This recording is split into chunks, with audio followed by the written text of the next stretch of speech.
साथियों नमस्कार, मैं हरिश्चंद्र बर्णवाल इस वीडियो में आप सभी का स्वागत करता हूं।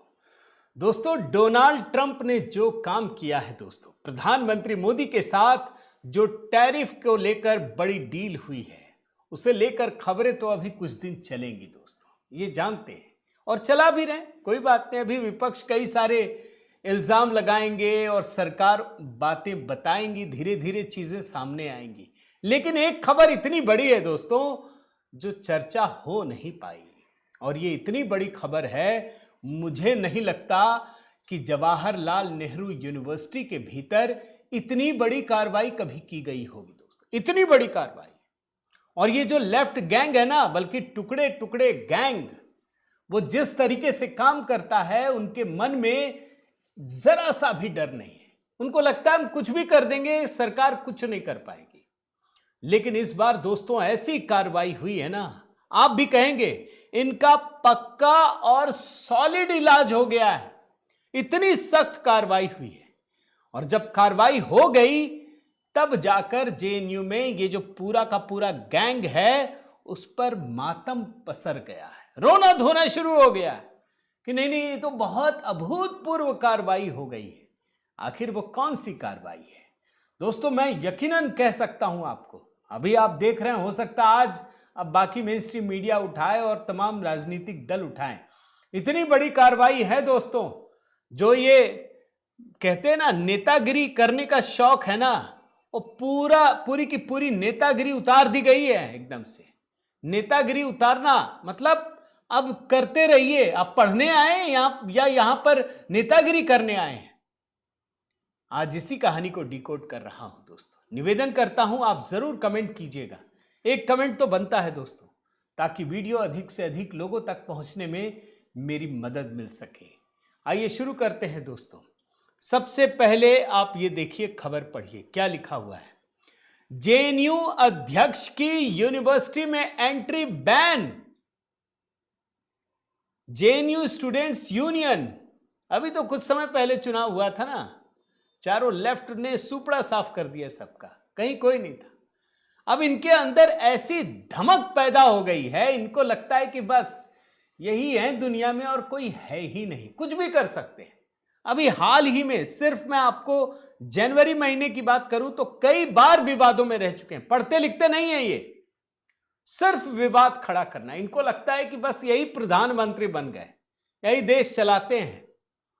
जानते हैं कार्रवाई क्या हुई है दोस्तों? जेएनयू स्टूडेंट्स यूनियन की अध्यक्ष को ही कैंपस में एंट्री बैन कर दिया गया है। इनके 4 पदाधिकारियों, पूर्व यूनियन अध्यक्ष नीतीश कुमार को 2 सेमेस्टर, मॉनसून और विंटर सेमेस्टर से रेस्ट्रिकेट कर दिया गया है।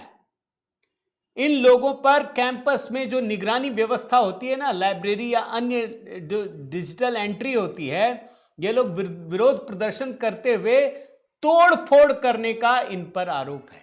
अब जिन विद्यार्थियों को निष्कासित किया गया है दोस्तों, मैं जरा नाम बताता हूं। जेएनयू स्टूडेंट्स यूनियन अध्यक्ष अदिति मिश्रा, उपाध्यक्ष गोपिका के बाबू, महासचिव सुनील यादव, संयुक्त सचिव दानिश अली और पूर्व अध्यक्ष नीतीश कुमार, ये शामिल हैं। और इन सभी विद्यार्थियों को आउट ऑफ बाउंड्स भी घोषित कर दिया गया है। इसका मतलब यह हुआ कि तुरंत प्रभाव से यूनिवर्सिटी में कैंपस में घुसने पर रोक लगा दी गई है। अब ये सभी विद्यार्थी कैंपस में प्रवेश नहीं कर पाएंगे। और सिर्फ रेस्ट्रिकेट नहीं किया गया, सिर्फ पाबंदी नहीं लगाई गई दोस्तों, इन पे भारी जुर्माना लगाया गया है। जैसे जेएनयू स्टूडेंट्स यूनियन के अध्यक्ष अदिति मिश्रा और ये जो 5 छात्र हैं, 20-20 हजार रुपए का जुर्माना लगाया गया और कहा गया 10 दिनों के अंदर इस जुर्माने को भरिए। इसके अलावा इस प्रदर्शन में दोस्तों, अब ये तो पूरा का पूरा गैंग है ना, इनको पढ़ने लिखने में मन नहीं लगता। ये आपके हमारे टैक्स के पैसे से पूरी अय्याशी चलती है, पढ़ते लिखते नहीं है। ये राजनीति करते हैं। ये दुर्भाग्य है इस देश का दोस्तों। अब धीरे धीरे सरकार तो काम कर रही है, ऐसा नहीं कहूंगा नहीं कर रही है, लेकिन इनके साथ साथ 19 अन्य विद्यार्थियों पर 19,000 रुपए का जुर्माना लगाया गया है। और चीफ प्रॉक्टर जो है उनका एक आदेश है 2 फरवरी का ही, जिसमें कहा गया है कि छात्रों को लाइब्रेरी के अंदर लगाए गए एफआरटी उपकरणों को नष्ट करने का दोषी पाया गया है। इनके खिलाफ अनुशासनात्मक कार्रवाई की गई है। ये लोग यूनिवर्सिटी की संपत्ति को नुकसान पहुंचाने के दोषी हैं। क्यों कार्रवाई हुई ये भी जान लीजिए। पिछले साल 21 नवंबर को एक घटना हुई थी दोस्तों। उसके बाद प्रोक्टोरियल जांच की गई, जब विद्यार्थियों ने doctor BR Ambedkar central library सहित एकेडमिक जगहों पर एक चीज लगाई गई थी जिसका नाम है एफआरटी, मतलब फेशियल रिकॉग्निशन टेक्नोलॉजी। अब आप अंदर आएंगे तो भाई आपको पहचान लिया जाएगा। आप तो जेएनयू में जानते हैं कितने आरोप लगते हैं कि बाहरी लोग घुस आते हैं। अब इन लोगों ने इसका विरोध किया, प्रदर्शन शुरू कर दिया। इस कदम को बड़े पैमाने पर निगरानी और प्राइवेसी और एकेडमिक स्वतंत्रता का उल्लंघन बताया था। अब इन लोगों ने प्रदर्शन किया, तोड़फोड़ भी कर दी, कोई बात नहीं। इसके बाद इसमें जांच की गई दोस्तों। इनको कारण बताओ नोटिस भेजा गया 15 जनवरी 2026 को। इस मामले में जो कार्यवाहक लाइब्रेरियन है, मुख्य सुरक्षा अधिकारी, उससे प्रशासन को बाकायदा रिपोर्ट मिली, जांच की गई, जितने विद्यार्थी हैं उनको अपनी बात रखने का मौका दिया गया। अब कोई संतोष भरा जवाब तो मिला नहीं। भाई आप तोड़फोड़ करेंगे, मशीनों को नुकसान पहुंचाएंगे, नष्ट कर देंगे तो आपके खिलाफ कार्रवाई भी नहीं होगी। और उसके बाद दोस्तों इन चारों पदाधिकारियों को निष्कासित करने के आदेश जारी किए गए हैं। अब इन लोगों को लग रहा है कि क्या वास्तव में ऐसी कार्रवाई हो सकती है? क्यों भाई, आपके खिलाफ आप क्या नियम कानून से परे हैं? आप क्या तोड़फोड़ करेंगे? आप कुछ भी कर देंगे, आप यूनिवर्सिटी की संपत्ति को नुकसान पहुंचाएंगे और आपके खिलाफ कार्रवाई भी नहीं होगी। अब ये छात्र संघ कह रहा है कि ये जो प्रशासन है ये तो केंद्र सरकार के प्रभाव में काम कर रहा है। ये अभूतपूर्व कार्रवाई है, ये बदले की कार्रवाई है। मैं जरा जो ये जेएनयू स्टूडेंट्स यूनियन के अध्यक्ष अदिति मिश्रा में देख रहा था दोस्तों, ये वाराणसी की रहने वाली है, स्कूली शिक्षा पूरी की, और उसके बाद छात्र आंदोलन में सक्रिय हो गई। अदिति ने पौंडीचेरी विश्वविद्यालय में 2018 में दाखिला लिया और वहां पर वो हिंदुत्व के खिलाफ विरोध प्रदर्शन कर रही थी, भगवाकरण के खिलाफ विरोध प्रदर्शन कर रही थी। 2019 में फीस में बढ़ोतरी के खिलाफ किया। और तो और आपको बता दें, ये जो सीएए आंदोलन चल रहा था ना, सीएए के खिलाफ, उसमें भी ये शामिल थी। बोल रही थी वंचित लोगों के हक मारे जाएंगे। अरे वंचित कौन है भाई? गरीब, दलित, यही तो पाकिस्तान बांग्लादेश से आए थे, उन्हीं के हक के लिए तो सीएए कानून पास किया गया था। ये सीएए के खिलाफ भी विरोध प्रदर्शन कर रही थी। और जब मैं ये आपको बता रहा हूं ना दोस्तों, तो आप सोचिए, अभी ज्यादा पुरानी बात नहीं बता रहा, 5 जनवरी, 1 महीना भी नहीं हुआ है, 5 जनवरी को जेएनयू जो यूनिवर्सिटी है, साबरमती हॉस्टल के लॉन में एक कैंडल मार्च का आयोजन किया गया।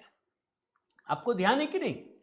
अमित शाह की कब्र खुदेगी, मोदी की कब्र खुदेगी जेएनयू की धरती पर, ये नारे लगाए गए थे, ये देश विरोधी नारे लगाए जा रहे थे।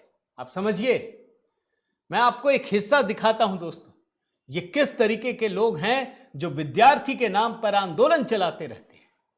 सुनिए एक हिस्सा।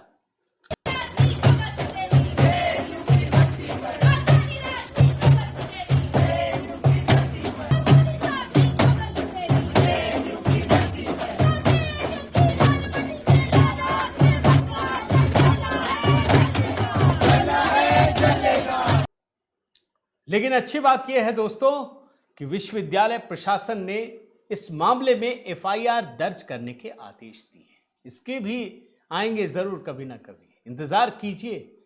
मैं तो इस बात से खुश हूं दोस्तों कि ये जो इस तरह के लोग हैं ना, ये टुकड़े टुकड़े गैंग वाले, उन पर कार्रवाई तो हो रही है।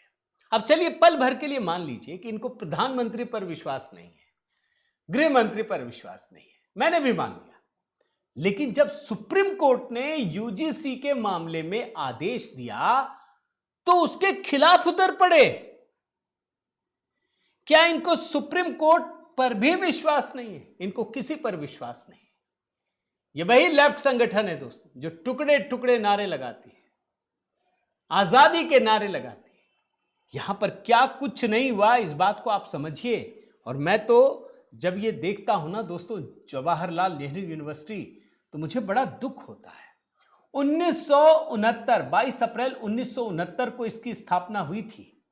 इसके बाद से आप लगा लीजिए मतलब 5-6 दशक में इस विश्वविद्यालय की राजनीति में वामपंथ का ऐसा आधिपत्य स्थापित हुआ दोस्तों कि आज भी कम नहीं हुआ।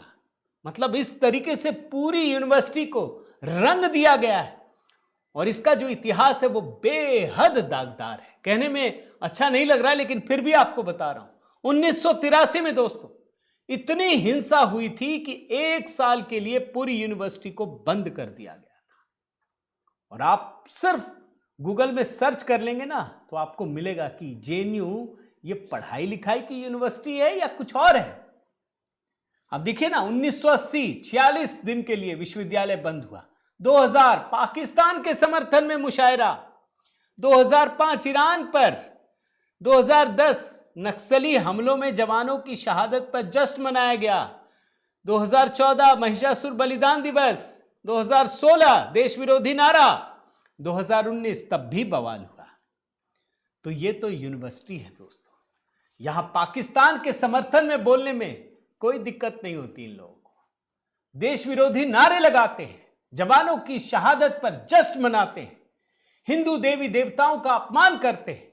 यह स्थिति है दोस्तों। मैं तो जब ये पढ़ रहा था ना तो आरबीआई के अल्पकालिक निदेशक रहे स्वामीनाथन गुरुमूर्ति इसी यूनिवर्सिटी के बारे में एक बयान देते हैं। मैं जरा पढ़ता हूं आपके लिए। जनवरी 2020 में एक कार्यक्रम में कहते हैं, जेएनयू के गठन की पृष्ठभूमि भारत विरोधी रही है। यह गुरुमूर्ति का बयान बता रहा हूं। यह देश की विरासत, परंपरा, आध्यात्मिकता और मूल्यों के विरोधियों को जन्म देती है। आप जानते हैं दोस्तों 1969 में जब कांग्रेस का विभाजन हुआ था ना तब इंदिरा गांधी को चाहिए थी मदद, समर्थन। वामपंथियों ने मदद की। बदले में उन्होंने क्या कहा? उन्होंने कहा कि शिक्षा मंत्रालय हमको दे दो, हम संभालेंगे शिक्षा। और नूर हसन को शिक्षा मंत्री बनाया गया। यह यूनिवर्सिटी उसी के दिमाग की उपज है।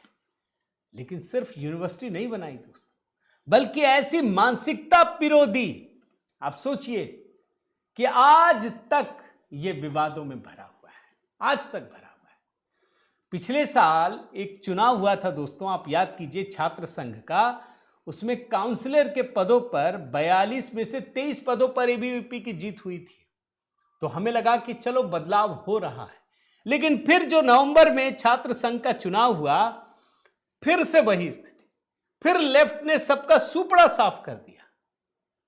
अब इन लोगों का मनोबल तो बढ़ेगा ना, ये तो कुछ भी करेंगे, ये कुछ भी कर सकते हैं। ये कब्र खोदने की बात करते हैं, ये समझिए, ये सांकेतिक नहीं है दोस्तों।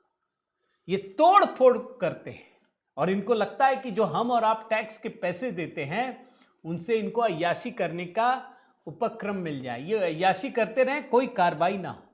लेकिन फिर भी मैं बहुत आशान्वित हूं दोस्तों, भारत सरकार काम कर रही है, यूनिवर्सिटी प्रशासन लगा है, बड़े सारे बदलाव हो रहे हैं। जैसे मैं ये भी देख रहा था कि यहाँ कुलपति की जगह कुलगुरु की बात होती है।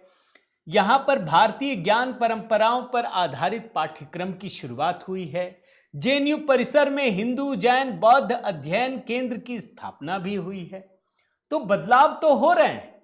उसी बदलाव का ये असर है दोस्तों कि जेएनयू स्टूडेंट्स यूनियन, जिन लोगों ने भी प्रदर्शन किया, तोड़फोड़ की, उनके खिलाफ सख्त कार्रवाई हुई है। और ये जो कार्रवाई है ना, आप देखिएगा इसका कितना असर पड़ता है। आपकी क्या राय है दोस्तों, जरूर बताइएगा। इतनी आसानी से चीजें बदलती नहीं हैं, लेकिन फिर भी मैं मानता हूं कि यूनिवर्सिटी प्रशासन इस मुद्दे पर बेहद सक्रियता के साथ काम कर रहा है। आपके कमेंट की प्रतीक्षा रहेगी दोस्तों। आपको लगता है कि ये कब तक सुधर पाएगा या सरकार को एक बार में ही सब कुछ ठीक कर देने की जरूरत है? मेरा निवेदन है दोस्तों, अगर आपने चैनल सब्सक्राइब नहीं किया है तो जरूर कीजिए, लाइक कीजिए, बेल आइकन दबाइए। और हाँ, देखिए एचबी मेलोडी पर जो नया गीत है, मोदी जी ने जो बोला वो करके दिखाया, कमेंट में पिंड कर दिया है। साथ ही मेरा व्हाट्सएप नंबर भी है दोस्तों, अगर आप मेरे व्हाट्सएप ग्रुप से जुड़ना चाहें मैसेज कीजिए। बहुत बहुत धन्यवाद। जय सिया राम।